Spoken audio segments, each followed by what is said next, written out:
विकसित भारत 2047 ये एक ऐसा लक्ष्य है जिसको लेकर के कई सारे लोग जो भारत के शुभचिंतक हैं और वहीं कुछ लोग जो भारत के शुभ के बारे में चिंता नहीं करते हैं, ऐसे भी कई लोग हैं।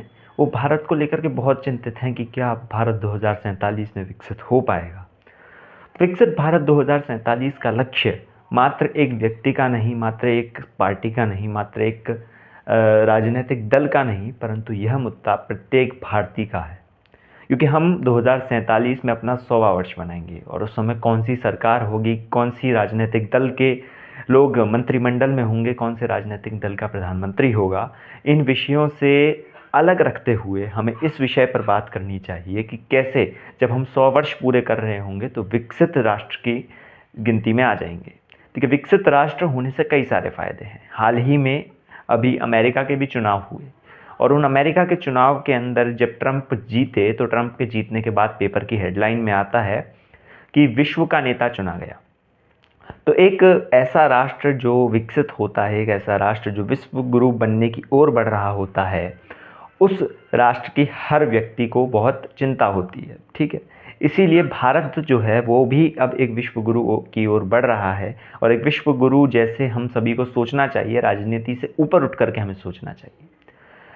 हालांकि जो ये चिंता बनी रहती है कि क्या 2047 तक हम विकसित हो पाएंगे, और जैसा कि अभी जो जीडीपी विकास दर था वो भी हमने गिरता हुआ देखा 5.4%। तो क्या हमें उससे निराश होना चाहिए या हमें ये समझना चाहिए कि हम इस दर को आगे कैसे बढ़ा सकते हैं, कैसे हम एक बड़े राष्ट्र के तौर पर आगे बढ़ सकते हैं, इस विषय पर हमें विमर्श करना चाहिए।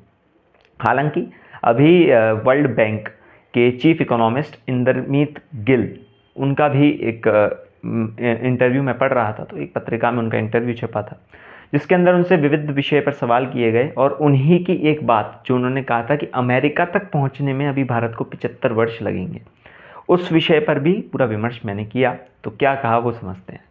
सबसे पहला उनसे प्रश्न यही किया गया कि आप भारत को कहाँ देखते हैं, क्योंकि आप कई सारे ऐसे राष्ट्रों में कार्य कर चुके हैं जो मध्यम वर्गीय आय वाले राष्ट्र हैं। ठीक है, तो आप देश को, भारत को कहाँ देखते हैं। तो जो उन्होंने कहा वो यही कहा कि भारत एक विकसित राष्ट्र की ओर बढ़ सकता है अगर वो अपने थोड़ा सा एजुकेशन पर और एजुकेशन इंफ्रास्ट्रक्चर पर काम करे। उनका कहना ये था कि यदि भारत जो कन्वेंशनल मेथड ऑफ एजुकेशन है, जो जब भारत में जब एजुकेशन आई थी उस समय जो एजुकेशन का स्टैंडर्ड था वही स्टैंडर्ड आज बना हुआ है, पर उस समय की आवश्यकता अलग थी और आज की आवश्यकता अलग है। तो इसलिए एजुकेशन के अंदर हमें रिफॉर्म करने होंगे, नए नए चेंज करने होंगे, तब जा कर के हम एक अच्छे विकसित राष्ट्र की दौड़ में दौड़ सकते हैं। साथ ही उनका कहना ये था कि अगले आने वाले 20 वर्ष भारत के लिए सबसे महत्वपूर्ण 20 वर्ष होने वाले हैं, क्योंकि इस 20 वर्ष में देखिए चाइना पर से लोगों का विश्वास कम हुआ है और इसीलिए जो अब कंपनीज जो चाइना में अपने एमएनसीज को सेटल कर रही थी या चाइना के अंदर कहीं ना कहीं अपना सेंटर बना रही थी, जैसे एप्पल जैसी बड़ी कंपनी जिसको कहा जाता है, वो अब अपने सेंटर्स को और देशों में, वहाँ से मतलब चाइना से हट करके और देशों में खोलने के लिए चाह रही हैं। तो इसी में से एक विकल्प बन सकता है भारत, क्योंकि भारत में वो सब है जो चीन में है। ठीक है, वही वातावरण है और उतनी ही जो हम कह सकते हैं कि सस्ता लेबर चार्जेस जो हैं भारत के अंदर हैं, तो सस्ती लेबर भारत के अंदर मिल जाएगी। लेबर से मतलब होता है स्किल्ड लेबर और अनस्किल्ड लेबर दोनों। तो इसलिए भारत एक अच्छा ऑल्टरनेटिव हो सकता है इस समय विश्व के लिए। तो विश्व की जो एमएनसीज हैं वो भारत में सेटअप होंगी, साथ ही साथ इससे रोजगार भी बढ़ेगा, क्योंकि हम देखते हैं कि कुछ पिछले दशकों में कितना ज़्यादा बदलाव हुआ है एमएनसीज में। एमएनसी के जो आंकड़े हैं उनमें बहुत बड़ा बदलाव देखा गया है, जिसमें एमएनसीज जो भारत के अंदर आई हैं और जिनने अपने ऑफिसेज सेटअप किए हैं वो भी बढ़े, इन्वेस्टमेंट भी बढ़ा है। ये उनका कहना ये भी था कि भारत के अंदर इन्वेस्टमेंट को भी बढ़ाना होगा और भारत में इन्वेस्टमेंट के जो इंफ्रास्ट्रक्चर है उसको भी डेवलप करना होगा, ताकि ये एमएनसीज भारत में आकर सेटअप हों और भारत को आगे लेकर के जाएं।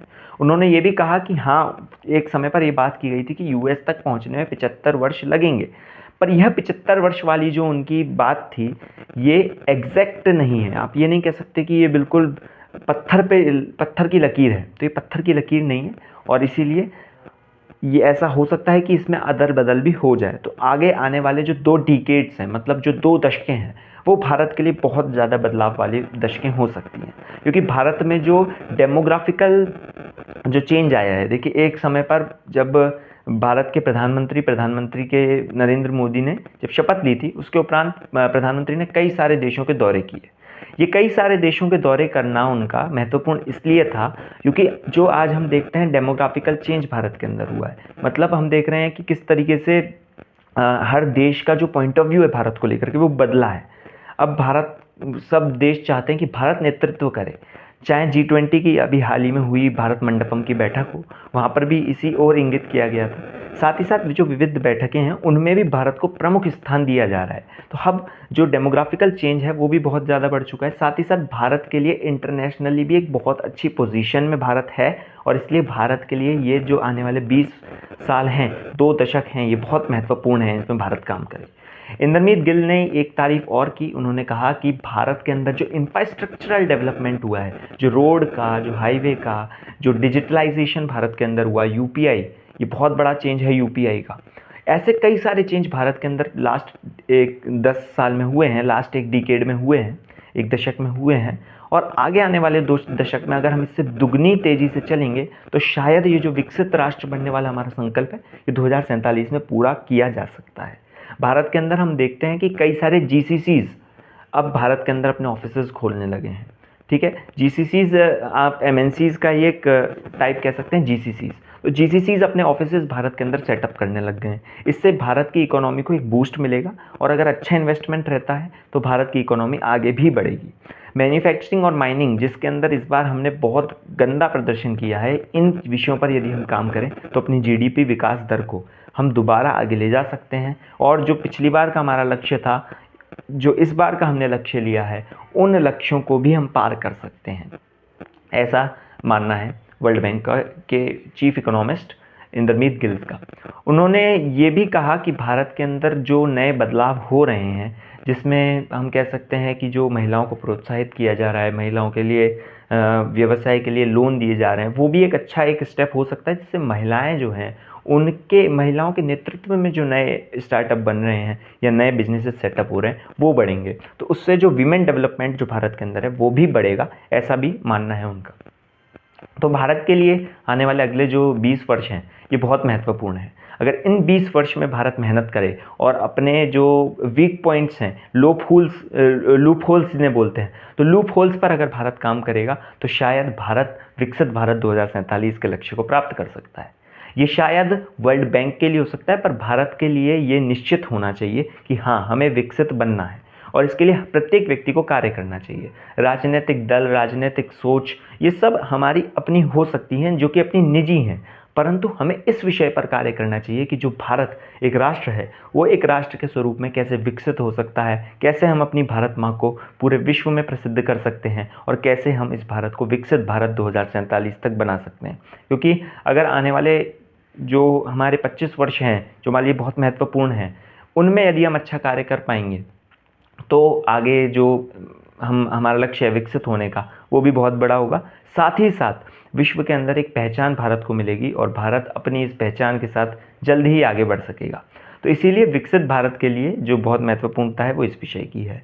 और कुछ लोग जो चिंता करते हैं, क्या 2047 का जो लक्ष्य है वो व्यर्थ है, क्या 2047 में भारत विकसित हो पाएगा, तो उसके लिए भी यही कहा जाता है कि यदि हम सब ने निश्चित कर लिया है, हम सब ने ये दृढ़ संकल्प ले लिया है, तो ऐसा निश्चित ही होगा कि हम विकसित भारत अवश्य बनेंगे। तो विकसित भारत के विषय में ये उन्होंने कहा है। और जो शुभचिंतक हैं भारत के, या जो ऐसे चिंतक हैं जिन्हें भारत की शुभ होने से चिंता होती है, उन लोगों के लिए भी ये एक चिंतन का विषय है कि कैसे हम भारत को विकसित भारत बना पाएंगे, और कैसे भारत को विकसित भारत हम बना के रहेंगे।